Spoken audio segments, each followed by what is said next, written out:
კვართი უფლისა არის სიმბოლო ღვთისმშობლის. იმიტომ როგორც კვართში იყო მთელი ცხოვრება უფალი, ასევე ღვთისმშობელში იყო ის 9 თვე. ეს კვართი მოგსოვა ღვთისმშობელმა.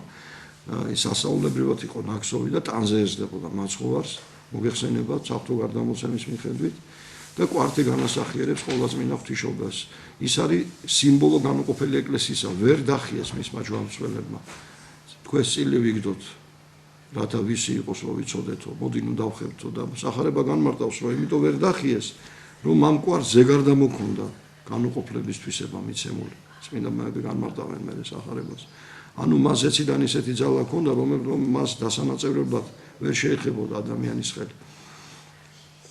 ეს კვართი ჩამოაბრძანეს და დამარხეს ილია თესბიტელის ხალენის ოდნავ მოშორებით.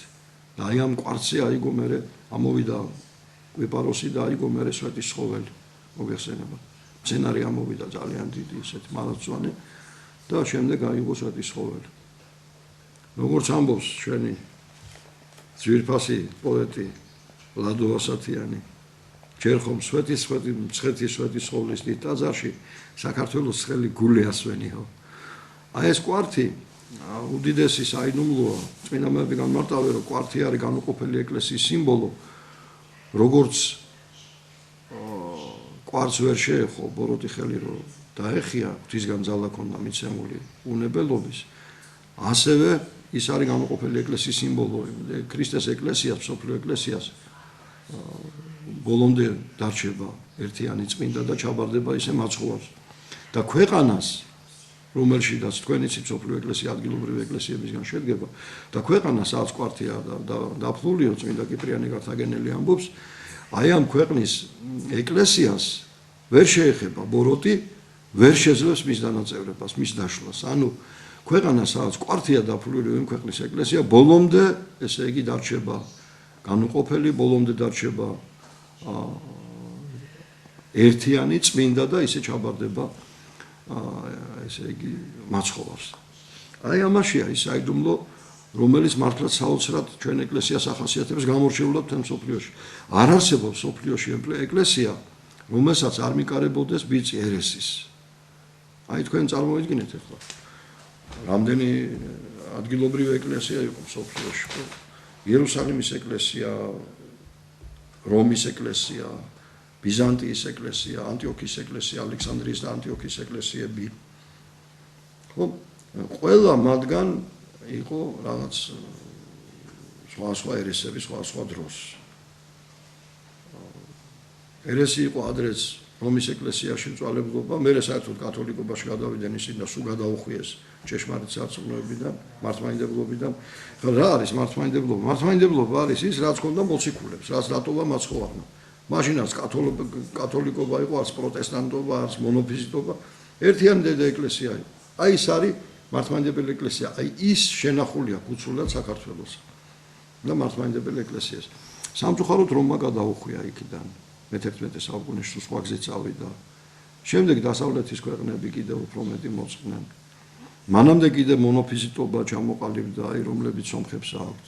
ეს ძალიან დიდი მკრეხელობა და ფაქტობრივად მონოფიზიტობა არ ციკლება ქრისტიანობად, იმიტომ რომ ქრისტიანობა ნიშნავს ღმერთი განკაცებულად ხორციელად მოსულს. ქრისტე ნიშნავს ხორციელად მოსულ ღმერთს. ანუ ქრისტე არის ერთდროულად ღმერთი და კაცი, ღმერთი განკაცდა. ხორციელი იქნა ის. და მონოფიზიტობა მის ადამიანობას უარყოფს და ესე იგი ქრისტიანებიც არ არიან ისინი. აი ესე ჭეშმარიტებით რომ იმჟავოთ. ხო და წარმოიდგინეთ ახლა მთელ მსოფლიო ხატმებრძოლობა იყო, არიოზელობა იყო, მანამდე მონოთელიტობა იყო. და ბიზანტიის ეკლესიაში აი მძვინვარებდა პერიოდები იყო, ეს ერესები, სხვა დამახინჯებული რელიგიები, სექტები რო იტყვიან. ასევე ალექსანდრიის ეკლესიაში, ასევე ანტიოქიის ეკლესიაში კაცო ნესტორიანობა იყო საშინელი მოდებული. ასევე იერუსალიმის ეკლესიაში პერიოდები იყო პატრიარქები არ აყავდათ მართლმადიდებელი. ერთადერთი ქართული ეკლესია არის მთელ მსოფლიოში, ეს მთელი მსოფლიო აღიარებს ამას, რომელსაც არასოდეს ერესი არ შეხებია, არასოდეს წვალებლობა არ შეხებია და ყოველთვის წმინდად იცავდა მაცხოვრის გადმოცემას. იყო ერთი ასეთი ადამიანი, იოანე გუთელი, ეპისკოპოსი. სხვა შორის წმინდანად არის შერაცხული. უნდა ეკურთხებიათ ის გუთეთის ეპისკოპოსად. ეს იყო შუა საუკუნეებში. და ვერ ნახეს მართლმადიდებელი პატრიარქი ვერცერთ ქვეყანაში მთელ მსოფლიოში. არც რომში არ იყო მართლმადიდებელი პატრიარქი, არც საბერძნეთში, არც ალექსანდრიაში, არც ანტიოქიაში. რა ეკნათ? ადგნენ და ჩამოიყვანეს მცხეთაში და მცხეთაში აკუთხეს ეპისკოპოსად. აი ეს ცნობილი ფაქტი აღნიშნა გიორგი მთაწმინდელმა მაშინ, როცა ის იცავდა საქართველოს ეკლესიის დამოუკიდებლობას, ანუ ავტოკეფალიას, ანტიოქიის ადგილობრივ საეკლესიო კრებაზე თქვენ მოგეხსენებათ, რომ აი ამ საუკუნეში ანტიოქიის საპატრიარქომ პრეტენზია წაუყენა საქართველოს ეკლესიას, რომ თქვენ არ ახართო ავტოკეფალური, თქვენთან მოციქული არ ყოფილაო და რატო გაქვთ ავტოკეფალია? ნუ მაშინ გიორგი მთაწმინდელმა ბრწყინვალედ დაიცვა ჩვენი ეკლესიის ავტორიტეტი და ღირსება და დამოუკიდებლობა. გადმოაღებია იქ ბერძნების დაწერილი წიგნი ნიკიტას მიმოსვლანი, ანდრია მოციქულთა მიმოსვლანი და იქ ვიდაბი წერია, რომ ივერიაში იქადაგა ძალიან ბევრი განწერია, ბევრჯერ. ძალიან დეტალურად არის აღწერილი. ეს ხო თქვენი დაწერილია, თქვენ კი წერია თვითონ ასე და მე მეორე უთხრა შენო ტრაბახობო რომ პეტრე საღდარზე ზიხარო და ჩვენო წმინდა ანდრია საღდარზე ზივართო და ანდრია უფროსი ძმა იყო პეტრესი უთხრა და ანდრია მიიყვანა პეტრე მას ხო ვართანო ანდრიას მომაქცეველი პეტრიაო და ეს იმიტომ არის რომ როგორც გითხარით საქართველოს მიეცა ამის ძალა მიეცა იქაც ხო ჩვეულებრივი ხალხია ახლა ალექსანდრიაში და ეგვიპტეში და ხალხი ცხოვრობს ჩვეულებრივი უძველესი ქრისტიანები ბიზანტიის იმპერიაში და რა თქმა უნდა უამრავი ხალხი ცხოვრობდა ძვირფასი ხალხი და უდიდესი წმინდანები ყავთ მათ ასევე ანტიოქიაში და იერუსალიმში და მაგრამ აი საქართველოს შეძლო მარტო დაეცვა განსაკუთრებით სარწმუნოების სიწმინდე შეუხებლა და შეუბილწავა და საქართველოს შეძლო მხოლოდ დაეცვა ეკლესიის ერთიანობა სამწუხაროდ სხვაგან ყველგან ხდებოდა ეს განხეთქილებები. რატო აი სად არის საიდუმლო? საიდუმლო ზუსტად იმაშია, რომ საქართველოს განსაკუთრებული მფარველობა აქვს ისაგან. მას რომ მიეცა დასამარხად წმინდა ელია თესბიტელის ხალენი შესანახად, ხო? ეს მარტო მისიას კი არ ნიშნავს, რომ შენ თქვათ მისია მოგეცა, რომ ეს უნდა გააკეთო. თუ ძალა არ გექნება, ვერ შეასრულებ შენი მისიას. ძალა მოგეცა. ჩვენ ხო ვიცით წმინდა ნაწილების დაყვანისება სამხედრო მნიშვნელობა აქვს. რამხელა ძალა აქვს წმინდა ნაწილს, რომელიც ჩვენთან მოდის, სპეციალურად აგროვებდნენ მეფეები წმინდა ნაწილებს. უცხოეთში აგზავნიდნენ ხალხს ჩამოქრა, რატო? იმიტომ ის იყო მფარველი, ძალის მიმინჭებელი. ილია თესბიტელის ხალენმა წარმოუდგენლად დიდი ძალა შემატა ჩვენ ხალხს ღვთის დაშვებით და ღვთის კურთხევით, რომ რწმენის სიწმინდე შეენახა. წარმოიდგინეთ ახლა რაღა იქნება უფლის კვართი, ხო? ამას დიდი სიწმინდე მსოფლიო სამყაროში არ არსებობს მატერიალურად. ეს არის თავად უფლის კვართი, თავად ღმერთკაცის ხატი, ხო? ხო და კვართი. წარმოიდგინეთ, რომ როგორ შეძლო საქართველოს ეკლესიის ერთიანობის შენარჩუნება, ერთიანობის, აი ეს უფრო ამაღლებული ღვაწლია, ვიდრე სარწმუნოების სიწმინდის და რწმენისთვის თავგანწირვა. ეს უფრო მეტია, აი ბერძნებსაც უამრავი ყავთ და რომელებსაც მოწამეები, მაგრამ ვერ დაიცვეს ეკლესიის ერთიანობა, წმინდად ვერ შეინახეს. და საშინელი მოვლენები ხდებოდა. ჩვენთან ეს მოხდა. რატო ხალხი რა, ისიც ხალხია, ჩვენც ხალხი ვართ. იმიტომ რომ საქართველოში ემარხა კვართი, დამარხია კვართი, რომელიც ამ წარმოუდგენელ დიდ ძალას აძლევდა ქართველ ხალხს და რომელიც იცავდა ქართველ ხალხს აი ამ ბოროტების საშინელი შემოტევისაგან. აი ესეთ დაცულია საქართველო. გვირგვინი ყველაფრის არის ყოლაწმინდა ღვთისმშობელი, რომელიც არის მფარველი დედა ჩვენი ხალხის და რომელიც ყველაფერი ცუდისგან იცავს საქართველოს და ამიტომ აი ქართველი ერი, გარკვეული უდიდესი საიდუმლოს მატარებელია და როგორც ამობენ ახალი ისრაელია ქართველი ერი და ქართული მიწა და ამიტომ ჩვენ საქართველოსდან წასვლა და საქართველოში არ დაბრუნება ეს არა მარტო ის არის რომ შენ სამშობლო მოგენატრა იტირე და ვერ ჩამოხვედი ეს სერიოზული ცოდვაა აუცილებლად უნდა მოხდეს შენ ივერიელი ხარ შენ ქართველი ხარ შენ ყოლაწმინდა ღვთისმშობლის შვილი ხარ და შენ უნდა დაუბრუნდე ყოლაწმინდა ღვთისმშობელს ამას არ შეიძლება არ იქნება ალბათ სწორი თუ ვიტყვით რომ რა მნიშვნელობა აქვს მე ყოლაწმინდა ღვთისმშობელს ვიწამებ მაცხოვარს ვიწამებ და სხვა ქვეყანაში ვიქნებ საქმე იმაშია რომ ეს ქვეყანა ერთია ყოლაწმინდა ღვთისმშობელი ეს მიწა ერთია საქართველოს ორგვარი საზღვარი არსებობს ერთი ყოლაწმინდა ღვთისმშობლის საზღვარი და მეორე პოლიტიკური სახელმწიფო საზღვარი რას ნიშნავს ეს ჩვენი პოლიტიკური საზღვრები ხან მეტი იყო ხან ნაკლები ხარას გვართმევდნენ ახლა წარწმეული გვაქვს რუსებმა წაგვართეს აფხაზეთის ამანჩაბლო თურქებს წარწმეული აქვს უდიდეს ტერიტორიები იქ სომხებს აქვს წარწმეული იქ აზერბაიჯანელებს აქვს წარწმეული ო აი როგორც იტყვიან აი გაძარცვული ვართ ქართველი ხალხი. ხო, მაგრამ თვითონ როგორც ცნება ივერია ღვთის წინაშე, აი ღმერთმა რაც ივერია დაადგინა, რაც შექმნა ივერიად, ხო? ის რომელია? აი ეს არის ის, რომელიც ჩაიბარა ღვთისმშობელმა. რომ ამოვიდა იქ, დაწერეს მოციქულებმა ქვეყნები და ყველამ ამოიღო ყოვლადწმინდა ღვთისმშობელმა, რომ თავისი წილი ამოაბრძანა, ეწერა ივერია. აი ეს ივერია, რომელიც ღმერთმა შექმნა, რომელიც ღვთისგან დადგენილი საზღვრებია. აი მას ქვია ყოვლადწმინდა ღვთისმშობლის ივერია, ჩაბარდა ყოვლადწმინდა ღვთისმშობელს. აი ეს არის ნამდვილი საქართველო, ის არის ღვთისმშობლის საზღვრები საქართველოში და იმას ვერავინ ვერ წაართმევს საქართველოს. თუ ჩვენ ტერიტორიებს დღეს ვკარგავთ, ვკარგავთ იმიტომ, რომ გულგრილი ვხდებით ჩვენი სარწმუნოების და ჩვენი სამშობლოს მიმართ. ქართველი ერი არის ღმერთშემოსილი ერი. რატო? ეხლა ზოგჯერ შეიძლება ვინმე თქვას, რომ რას ნიშნავს ღმერთშემოსილი ერი, რაღაც ისეთი ამპარტანობა ხო არ არისო? არავით არის ამპარტანობა, ამაში არ არის, ამაში არის პირველ ყოვლისა უდიდესი მოვალეობა. რა მოვალეობა? როცა ვინათლებით, რა გალობას გავობთ ჩვენ? რაოდენთა ქრისტეს მიერ ნათელ ვიღებიეს, ქრისტე შეგვიმოსიეს, ალილუია. ქრისტე შემოსილები ვართ, მონათულები, ქრისტე ღმერთია. ესე იგი ყველა მონათული ადამიანი ვართ ღმერთშემოსილი. შენი მოვალეობაა, კაცო, ამხელა მოვალეობა დაგაგისრა უფალმა, ამხელა მადლი მოგცა და ამხელა მისია დაგაგისრა, მადლი რომ შენ მისი მადლი ატარო და იყო ღმერთშემოსილი და შენ ამას იცახი რომ ესა ტრაბახიაო, ესე გაურბიხარ ამ მოვალეობას, ესე გამოდის. შენ ეს პავლე მოციქული ამბობს, რომ ჩვენ მარტო გულით კი არ აქვს წამსო, ენითაც ვაღიარებთო ჩვენ სარწმუნოებასო. ამას ქვია ამსარებლობა. როცა ჩვენ ვამბობთ, რომ ჩვენ ვართ ქრისტე შემოსილი, ანუ ღმერთშემოსილი, ეს არის ჩვენი ამსარებლობა, კაცო.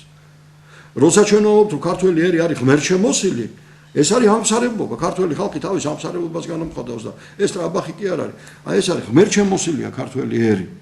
ეს მისი მისია ღვთისგან მიცემული და ამიტომ საქართველოსდან ასეთი მართლმადიდებლობის მატარებელი კაცის წასვლა და მისი ჩანაცვლება რომელიღაც ერეტიკული მიმდინარეობის მქონე ადამიანით, ეს არის უდიდესი ცოდვა. შენ ამ წმინდა მიწაზე გინდა რომ ვიღაც ჩამოიყვანო, ესე იგი შენი წასვლით ის სარიელი არ რჩება, ჩამოდის ვიღაცა და მე ესე იგი ქართულ მიწაზე ბოდიში და ემკვიდრებიან უკვე არამართლმადიდებლები, არაქართველები და ესე იგი ფაქტიურად ჩვენ ღვთისმშობლის წინაშე აღებული გვაქვს მოვალეობა და უკვე ამას გაურბივართ. ამიტომ ეს სერიოზული ცოდვაა და ჩვენი თხოვნა იქნება, რომ ყველან არის საშუალება გამოვიყენოთ, რომ ჩვენ დაუბრუნდეთ ყოვლადწმინდა ღვთისმშობელს და მის სავანეში მოვიდეთ. საქართველოს დაცულია, ძალიან დაცულია და კიდევ უფრო მეტი დაცული იქნება. თქვენ ეხა ხედავთ, ვინ საზღვარგარეთ ბრძანდებით, როგორი საშინელი აღვირახსნელობაა ყველგან. თემ სოფლიოში. აი რა დღეშია მასმედია. ტელევიზორს რო ჩართავ, არხებია ისეთი, საერთოდ უნდა გაიქცე და ვერ უყურებ. მე რა ასე ვთქვათ, იქ აღარ არის უკვე გარჩევა დედა, მამა, ძოლი, შვილი, და ძმა, იქ რაღაც ისე წარმოუდგენელი რაღაცები, ეხლა გეი პარადები გამართეს მეხიკოში, ევროპაში, იქ და მილიონობით კაცმა მიიღო მონაწილეობა. საქართველოს ღვთისმადლი დაცულია. რატო ხდება ისე, რომ საქართველოში ეს იმ მასშტაბით ვერ ხდება და აი თითქმის არ არის და ძალიან მცირე მასშტაბით არის. საქართველოს ყოვლადწმინდა ღვთისმშობელი იცავს. აქ მყოფი ადამიანი დაცულია ღვთისმშობლის განსაკუთრებული საფარველით. ამიტომ ჩვენ უნდა დავბრუნდეთ, შემოვიდეთ ღვთისმშობლის საფარველში, იმიტომ რომ ბოლო ჟამი მოდის, როცა მთელ მსოფლიოზე საშინელი განსასწრელი მოიწევა და ამ მყუდრო ნავსაყუდელში უნდა შემოვიდეთ. ამიტომ აი ჩვენი თხოვნა იქნება, რომ რაც შეიძლება მალე, ყველა ღონე ვიხმაროთ, რომ ჩვენ საყუდარში, ჩვენ დედა სამშობლოში, ჩვენ სამშობლოში, ღვთისმშობლის ივერიაში ჩამოვიდეთ და თავი მშვიდად და უსაფრთხოდ ვიგრძნოთ. ნამდვილად არაფერი არ გაგვიჭირდება. მე კიდევ ერთხელ ვიმეორებ, რომ ამაზე მეტი გაჭირება ქონდა ქართველ ხალხს, მაგრამ გადაიტანა ის იმპერიები წავიდნენ, გადაშენდნენ და ჩვენ კიდე ვართ და დავრჩით. ამიტომ აი ვფიქრობთ ესე, რომ არ შეგვაშინოს ამან. ჩამოვიდეთ. ისევე ჯობია ჩვენ მიწაზე გავიჭიროთ, ვიდრე უცხო მიწაზე მონობაში ვიყოთ. ეხლა მე ვიყავი იტალიაში, ბარში ხდებოდნენ იქ ქართველები და აი შემეცოდნენ და ესე იგი საათზე იყურებოდნენ, აიო ჩვენმა პატრონმა გამოგვიშავა და თუ ამ საათზე არ ვიქენიო, მე გამაგდებს სამსახურიდან, უკანასკნელი მონობის სახით ცხოვრობდნენ. ეს მასიურად შეიძლება 1000-ში ერთხელ ვიღაც მდიდრულად იყოს, მაგრამ შენ სამშობლოში გიჩვენოდეს ორი ლუკმა, ვიდრე საზღვარგარეთ რაღაც ფუფუნებით სიარული. ჩვენ ეს ღვთისწინაშე უფრო მოსაწონია და ყოველ შემთხვევაში სადაც ვართ, სანამ დავბრუნდებით, მაქსიმალურად უნდა შევინარჩუნოთ ჩვენი ეროვნული მენტალიტეტი. აი, ამასთან დაკავშირებით ერთი ძალიან მნიშვნელოვანი ამბავი, ალბათ ძალიან საინტერესო იქნება. აი ზოგჯერ ადამიანი ამბობს, რომ ეხლა მე რას მიზავს კაცო, ეხლა არ უყურებ იმ ტელევიზორს და ცუდ გადაცემას არ ვნახავ და აი ეს ევროპული ღირებულებები, ესეთი გამოთქმა არსებობს ევროპული ღირებულებები. ჯერ ერთია ძალიან დიდი შეცდომაა ესეთი გამოთქმა. ევროპული ღირებულებები არის, ნამდვილი ევროპული ღირებულებები არის ამბროსი მედიოლანელი, ირინეოს ლიონელი და ეს უდიდესი წმინდა პრობლემა შექმნეს უდიდესი კულტურა, ევროპული კულტურა და ევროპული ცივილიზაცია. ეს ევროპული ღირებულებები შეიძლება ვთქვათ არიან ის დიდი მხატვრები, ქრისტიანული მხატვრები ევროპის და უდიდესი ქრისტიანული ხუროთმოძღვრები. მაგრამ არამსდარომც არ არის ევროპული ღირებულება, ის გარყვნილება და ბოდიში ნამუსგარეცხილობა, რომელიც დღეს ევროპაში სუფევს. დღეს ღმერთის სახელის კი ევროკონსტიტუციიდან ამოღებულია. ეს არ არის ღირებულება. ეს არის ეშმაკის ღირებულება. ეს არ არის ევროპული ღირებულება. არ შეიძლება ტერმინების აღრევა ერთმანეთში. ამაშია საქმე. და ამიტომ აი როცა ჩვენი ხალხი გადის საზღვარგარეთ, ფაქტიურად ხდება დაუცველი ამ საშინელი ზემოქმედებიდან, რომელსაც ეგრეთ წოდებული ევროპული ღირებულება ქვია, რომელიც სინამდვილეში არ არის ევროპული ღირებულება, ეს არის ანტიქრისტეს ღირებულება. ხო და ევროპული ღირებულება არის უდიდესი კლასიკოსები ევროპის, რომლებმაც შექმნეს მსოფლიო მნიშვნელობის კულტურა და დღეს ის დავიწყებულია ფაქტიურად და რაღაც ისე გადასულია ხალხი საშინელ, ასე ვთქვათ, უზნეო ცხოვრებაზე. და ამასთან დაკავშირებით ჩვენ ძალიან კარგად უნდა გავიხსენოთ ლოტის ამბავი, აბრაამის და ლოტის ამბავი.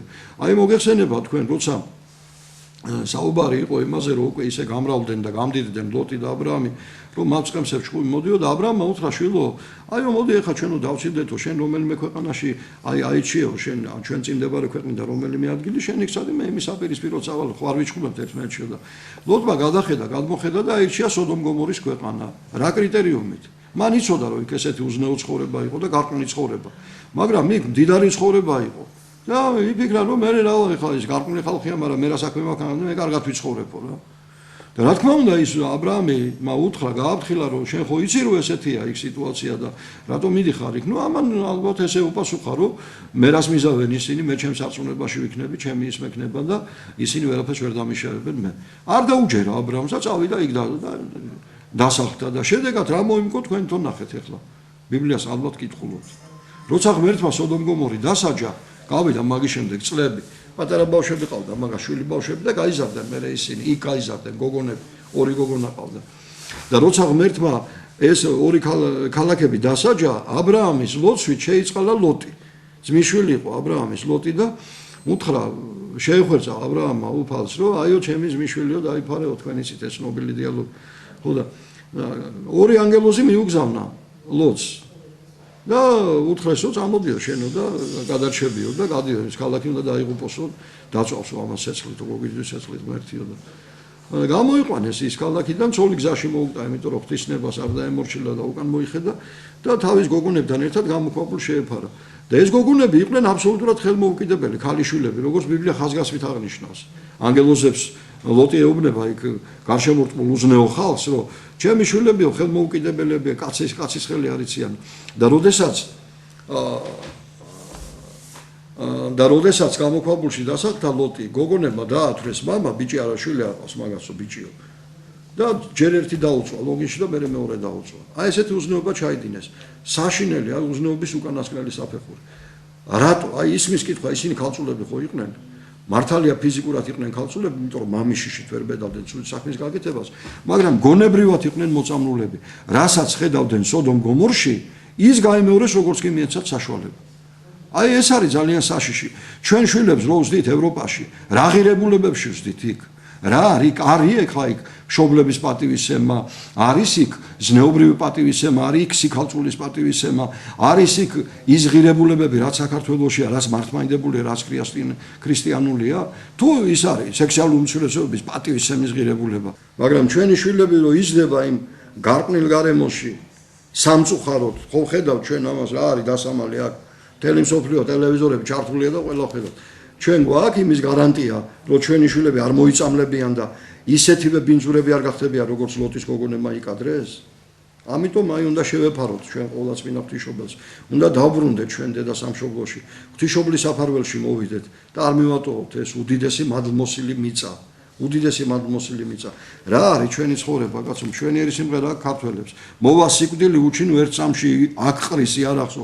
ჩვენ რას წავიღებთ იმ ქვეყნას, სხვას არა წაუღიაო. რას წაიღებთ ამ ქვეყნიდან რო წახვალთ? რას? წაიღებ შენ იმას, რა ქვია, მერსედესებს, შენ სახკარს წაიღებ? წაიღებ შენ იმას ოქროს ფულებს, ბანკში ნოლიანები რო წერია და კომპიუტერში რო ვათვალიერებთ? ვერ წავიღებთ იმას, რას წავიღებთ? სოდვას. აი ამაშია საქმე. რაც სოდვას წავიღებ, პირველ ყოვლისა ის სოდვას რო ღვთისმშობლის სიმხვედრი საქართველოს მივატოვე და გადავედი სხვა ქვეყნებში. მესმის, ძალიან ბევრი გაჭირვებამ წაიყვანა, მაგრამ გაჭირვების მოთფენა ჯობია, ვიდრე უცხო ქვეყანაში მონovat ყოფნას. და მაქსიმალურად ყოველ შემთხვევაში უნდა შევეცადოთ, რომ ნელ-ნელა უკვე ჩამოვიდეთ საქართველოში. გვეძახის ყველას ჩვენი დედა ღვთისმშობელი და დაუბრუნდეთ დედა ღვთისმშობელს. აი ეს არის ხა. რაც შეეხება ივერიას, აქ ბრწყინვალე მომავალი თქვენ მოგეხსენებათ. ივერია გაბწყინდება კაცო. ლაზარე აღდგება. ამას მარტო ჩვენ კი არ ვამბობთ, ჩვენ იმიტომ კი არ ვამბობთ, რომ ჩვენ ესე გვინდა. რა თქმა უნდა გვინდა, მაგრამ ამას ამბობენ წმინდა მამები და ეს საღვთო გარდამოცემით მოდის ისტორიულად. რომ ივერია საოცრად გაძლიერდება, საოცრად გაბწყინდება. მე ძალიან მახსენდება ჩვენი პატრიარქის გადაგებები 80-იანი წლების დასაწყისში, 70-იანი წლების ბოლოს. მაშინ ახლა ვინც ხართ იმ მასაკის და იმ პერიოდის საქართველოს ეკლესიური ცხოვრება იცით, რაიკომის ინსტრუქტორები იდგნენ და კომკავშირლები ეკლესიის კარებში და არ გვიშვებდნენ. რატო? იმიტომ რომ მე პარტიის კრებებზე იხილავენ, დენ თუ ვინმე პარტიალური იყო, თუ კომკავშირელი იყო, კომკავშირი და რიცხავდნენ, თუ უმაღლესი სწავლობდა ემუქრებოდნენ სტუდენტობიდან გარიცხვით და ესეც საშინელ ტერორში იყო მთელი საქართველო და მაშინ პატრიარქი მე მახსოვს ძალიან კარგად სიონში გადაგებდა რომ ნუ გეშინიათ მოვა დრო ძალიან მალე საქართველოში უამრავი ტაძრები გაიხსნება და საქართველოში უამრავი სამღვდელოება იქნება. ამ დროს მაშინ იყო 47 ისა ეკლესია მახსოვს მოქმედი და დაახლოებით 60-მდე მღვდელი. ქვეყანაში სადაც 10,000-ობით ეკლესია მოქმედებდა და დაახლოებით 50,000 სასულო პირი. აი წარმოიდგინეთ ეს როგორი კატასტროფა გადმოიტანა ჩვენ მერმა. ჯერა კატასტროფაში ამქვიეს რუსებმა, მერე მენშევიკებმა და მერე ბოლშევიკებმა. დავრჩით სულ 50-მდე, 60-მდე სასულო პირი. და მაშინ ამას უწმინდესი ამბობდა და ძალიან ბევრი ბრკოლდებოდა. მანამდე კიდე რა განსასწრელი შეგვატყვია ოსმალებმა და სპარსელებმაც. და აი უწმინდესი როცა ამას ამბობდა, ძალიან ბევრი ბრკოლდებოდა და ამბობდა, რომ აიო, როგორ იქნებაო ესო, იმიტომ ჩვენ არ გიჩვია ეკლესიაშიც კი არ გვიშვებენო. არ გასული 10 წელიწადი დაიწყო ეს პროცესი და დღეს საქართველოში 1000-ზე მეტი ტაძარია და 1000-ზე მეტი სასულო პირი და აგერ 40-მდე ეპისკოპოსი. როცა მაშინ 3 თუ 4 ეპისკოპოსი იყო ის სასაკოვანი. აკადემიები, სემინარიები, გიმნაზიები, ბავშვთა სახლები, საბავშვო ბაღები და უნივერსიტეტები. ეს არის საოცრება, სასწაული ჩვენ თვალწინ რაც მოხდა და ამას წინასწარ მეტყველებდა წინასწარ პატრიარქი. მან ეს იცოდა წინასწარ. და დღეს როცა უწმინდესი გადაგებებში გამოდის პატრიარქი ამბობს, რომ საქართველოს აქვს ბრწყინვალე მომავალი წილი. საქართველოს აღდგება დავით აღმაშენებლის საზღვრებში. რატო? იმიტომ რომ ღვთისმშობელს ნებავს ესე. მაგრამ ეს მოხდება მას შემდეგ, რაც საქართველოს სარწმუნოებაში ძალიან გაძლიერდება. იმიტომ ჩვენ რას დავკარგეთ? ჩვენი ურწმუნოებით დავკარგეთ. წმინდა მიწაა საქართველო და წმინდა მიწაზე ცხოვრების უფლებას ერი, რომელიც სიწმინდეს დაკარგავს, კარგავს ამ წმინდა მიწაზე ცხოვრების უფლებას. შემთხვევითი არ არის, ჩვენ ვაბრალით რუსებს, თურქებს იმას. პირველ ყოვლისა ჩვენი ბრალია, რაც მოგივა დავითაო, ყველა შენი თავითაო, ქართველებს აქვს ძალიან ბრძნული ანდაზა. ჩვენ დავცილდით უფალს, დავკარგეთ სიწმინდე და დავკარგეთ ეს წმინდა ქვეყნები საოცარი. აი სვიმოკანონელი მარხია კაცო აფხაზეთში. ამოდენა სიწმინდეა იქ. სამხრეთ საქართველოს უდიდესი სიწმინდე ჩვენი ძირითადი საეკლესიო ცენტრები იქით იყო, ხო? სვეტისხოვლის შემდეგ და აი ამ მონასტერი 12 მონასტრის შემდეგ ძირითადი სიწმინდე ბანა ხახული ოშკი ოქთა ეკლესია იქ იყო ეს უდიდესი კულტურის კერა. დავკარგეთ რატო? იმიტომ წმინდა მიწა იყო ის და დავკარგეთ ჩვენ დავკარგეთ სიწმინდე და დავკარგეთ ეს ჩვენი სიწმინდეები. აი საინგილო და ეს ნიშანია ღვთისაგან, რომ ჩვენ უნდა სიწმინდე დავიბრუნოთ, მოვიპოვოთ სიწმინდე და შემდეგ უფალი რა თქმა უნდა ყველაფერს დაგვიბრუნებს. თქვენ ინატრებდეთ სასუფეველსაც, სათასაო და სიმართლესა მისაო და ესე ყოველი დანარჩენი შეგეძინოთ თქვენ. აი ამიტომ ჩვენ ვფიქრობთ, რომ საქართველოს რაც ჭირს ჩვენი ურწმუნოების გამოჭირს, ხოლო საკუთარი შვილების სულმოკლეობა თუ დააზიანებს საქართველოს თორე გარეგნული მტერი, ანუ გარეგანი მტერი ვერაფერს ვერ დააკლებს. ხოლო საკუთარი შვილების სულმოკლეობა, გამოკიდება თანამდებობებზე, ფულებზე და ასე შემდეგ და ასე შემდეგ. ამიტომ მერთმა ინებოს, რომ ჩვენი ხალხი მოვიდეს დიდ სარწმუნოებაში, მესმის გაჭირვებაა. მაგრამ ჭირსა შინა გამაგრება, ისე უნდა ვითქვით კირსაო, დეზერტირობა არაფერში მოსაგონებელი არ არის. გაჭირვებით შეიძლება წავიდა გარკვეული ნაწილი, მაგრამ ძალიან დიდი ნაწილი წავიდა რაღაც ისეთი, მოდასაყოლის გზით. ეს არის და ყველა უნდა ნელ-ნელა უნდა დავბრუნდეთ საქართველოში აუცილებლად. ჩვენ გვეძახის ჩვენი დედაღვთისმშობელი. ჩვენი სიწმინდეები უფლის კვართი გვეძახის კაცო. შეიძლება კვართის მიტოვება? ჩვენ კვართის მცველი ქვეყანა ვართ. ქართველი კაცი კვართის შემოგზავნებით საქართველოში გახდა კვართის მცველი. ანუ მისი ასე ვთქვათ, ქართველი კაცის მისია ღვთისგან დავალებული არის კვართის მცველობა, ანუ ეკლესიის სიწმინდის და ერთიანობის მცველობა და ეხლა პატრიარქმა დაადგინა სპეციალური მეოთხე შვილის სტატუსი, საპატრიარქო ტახტის მცველი და თავდადებული ქართველი მამუნიშვილი, მეოთხე შვილს ესე ქვია. და ეს შემთხვევითი არ არის, იმიტომ რომ საპატრიარქო ტახტი სადაც არის, იქ არის ქართული ეკლესია, სადაც არის ეპისკოპოსი, იქ არის ეკლესია, ესე ამბობენ წმინდანები. და სად არის ქართული ეკლესია, სადაც არის საქართველოს კათოლიკოს პატრიარქის ტახტი. ამიტომ საქართველოს საპატრიარქო ტახტის მცველობა უკვე ნიშნავს საქართველოს მცველობას. საქართველოს მცველობას და ღმერთმა ინებოს ჩვენ ხალხს მისცეს ძალიან დიდი მომავალი და რა თქმა უნდა უჭირდა ხალხს და წავიდა ამის გამო, მაგრამ ეხლა უკვე დროა იმის, რომ ჩვენ ნელ-ნელა ჩვენ სამშობლოს დაუბრუნდეთ და რაც შეიძლება ჩამოვიდეთ საქართველოში და ჩვენ უფლის კვართის მადლი და ყოვლადწმინდა ღვთისმშობელი დაგვიფაროს ყოველთვის.